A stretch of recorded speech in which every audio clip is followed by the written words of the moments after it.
টেনৰ আমাৰ অসমৰ ভিতৰত এটা ভাল সমষ্টি হিচাপে ভবানীপুৰটো আমি কাম কৰিবলৈ সমৰ্থ হ'লোঁ। তাত মুখ্যমন্ত্ৰী মহাশয় যথেষ্ট আগবঢ়াই দিলে, কাৰণ মুখ্যমন্ত্ৰী মহাশয়ক মই প্ৰথম AUDF-ৰ পৰা যেতিয়া মই ৰিজাইন দিওঁ তেতিয়া 32টা চুক্তি দিছিলোঁ। বিভিন্ন ৰাস্তা ঘাট, ছায়েন্স কলেজ, আমাৰ ভবানীপুৰ ব্লক, অভাৰব্ৰিজ, স্কুল, আৰু তেওঁ আখৰে আখৰে গোটেইখিনি আমাক পালন কৰি দিলে। যেনে দুগ্ধ প্ৰকল্পটোৰো কাম ইতিমধ্যে সমাপনৰ পথত। গতিকে সেইকাৰণে মই বা আমাৰ ভবানীপুৰ সমষ্টিৰ বাবে অতি সুখী, যাৰ কাৰণে ভবানীপুৰ সমষ্টিত এতিয়া কোনো বিৰোধীৰ কোনো কুচকাৱাজ নহয়। 32টা চুক্তি সমাপন 32টা চুক্তি সমাপন হৈ গ'ল।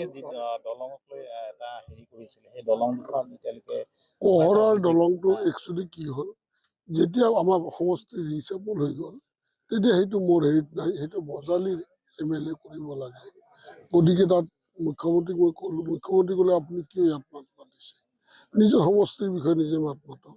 গতিকে সেই দুটা মোৰ এখতিয়াৰত নাই।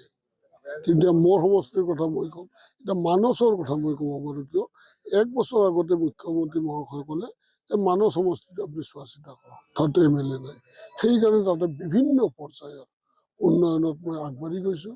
ইতিমধ্যে 300 নামঘৰ দিলে, আনটাইড ফাণ্ড দিলে। গতিকে কহৰাটো মোৰ হেৰিত নপৰে, বজালী সমষ্টি। সেইটো